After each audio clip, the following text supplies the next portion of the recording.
very good day to Sir Zafri and everyone. My name is Nur Syajana Izzati and my group member is Alif Fatiha and Anis Aidatu Shifa. So basically my group have choose sales and invoicing information systems of DZ business. Our project significant firstly automates the sales and invoicing process, reducing the time and effort required to manage this task manually. Secondly, minimize human errors in sales orders and invoicing, ensuring accurate and consistent data. So now we will explain how the systems work as a system and will be demonstrating every single elements in this Excel. So let's start by clicking this element here. My name is Anis Aidatu Shifa. So I will continue this presentation by showing you a raw data. So as you can see here, there are 65 raw data that we have kept before processing them into sales and invoicing information system. So for the first column, you can see the invoice number.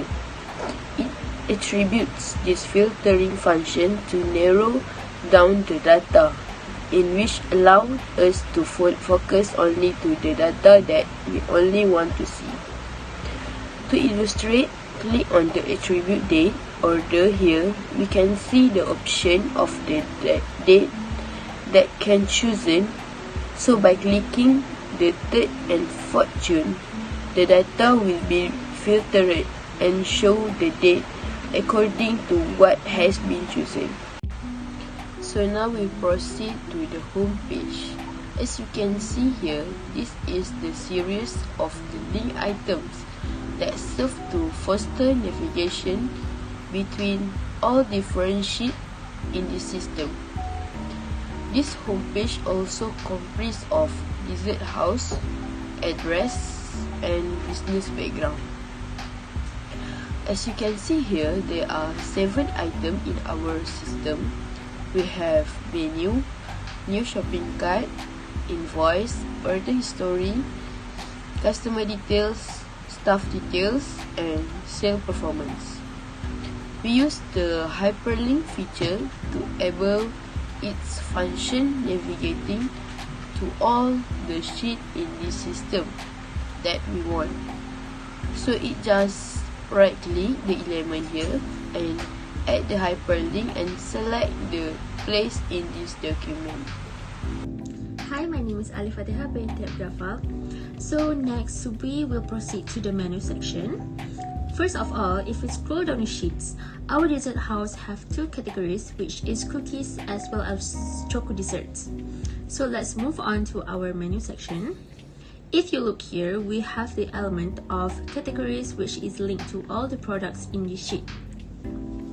Let's see if we click cookies, the screen will automatically move to the categories of the cookies. This sheet shows all different types of cookies, which is convenient for our customers to make their order, and they also have pictures of what they want to buy. Scrolling down again, we can see the arrow elements here, and if we click the arrow, the elements will ease us from scrolling up to the very top of the page. With this element, we can save more time. And then we also have the home button here, which will get the system to return to the home page in case the cashier wants to navigate the other part of the system. And back to the menu, after the customer has decided to make their orders, the cashier will click proceed to order to make new order. This element is linked to the next sheet, which is new shopping cart. So now we move to the new shopping cart. New order is when the cashier prepare a new transaction for the customer before the payment. First thing, before filling up the order, the cashier need to insert their staff ID.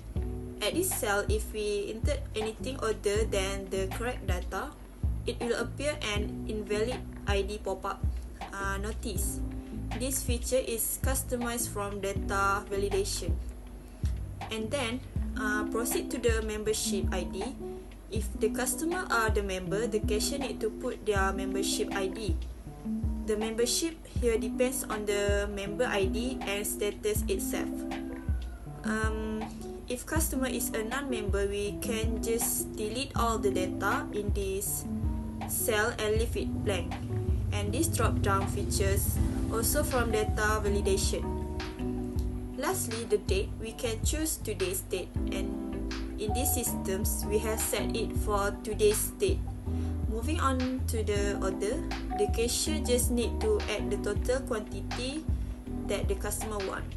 The price also automatically appear by using the VLOOKUP feature. The total will automatically calculated.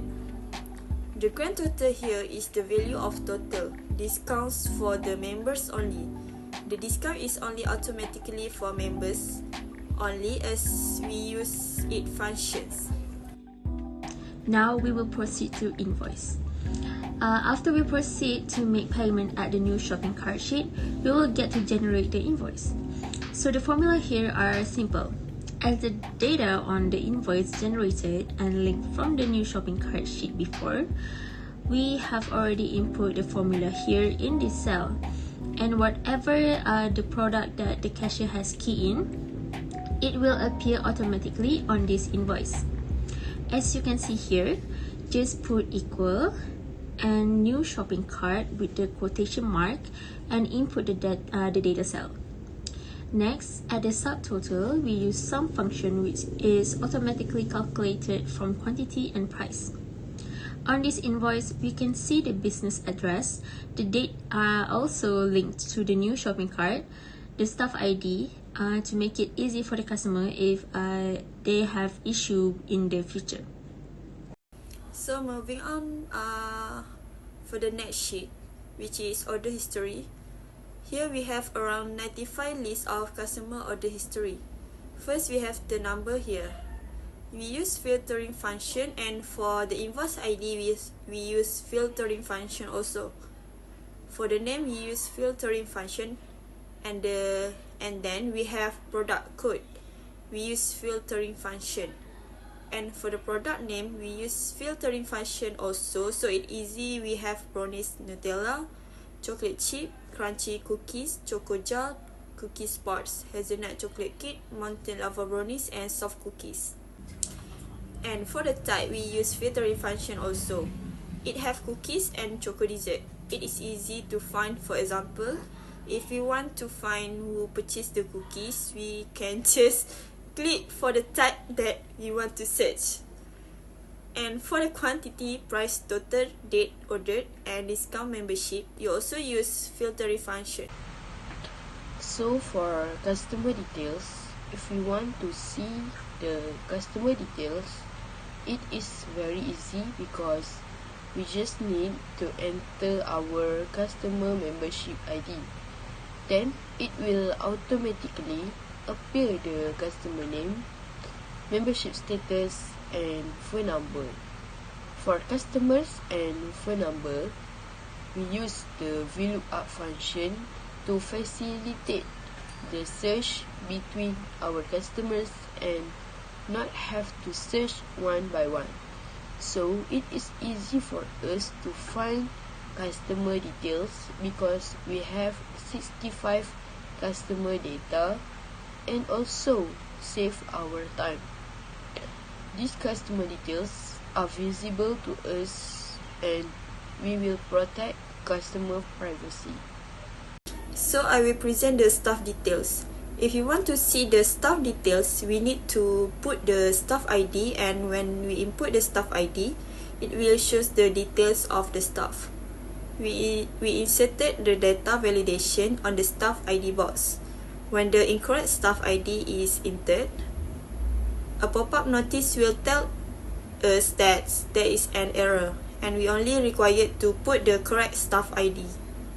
From the staff name to staff position, we use VLOOKUP function, and for the picture of the staff, we use index function to match the staff photo with the staff ID. When we input the staff ID, it will change according to the staff ID. So next we move on to the sales performance. So for the sales performance, we use the pivot table. We got the data for the pivot table from the raw data. So from the pivot table data, it is converted to pivot chart to illustrate the data. The illustrations of the data provide simple structures which make it easier to understand.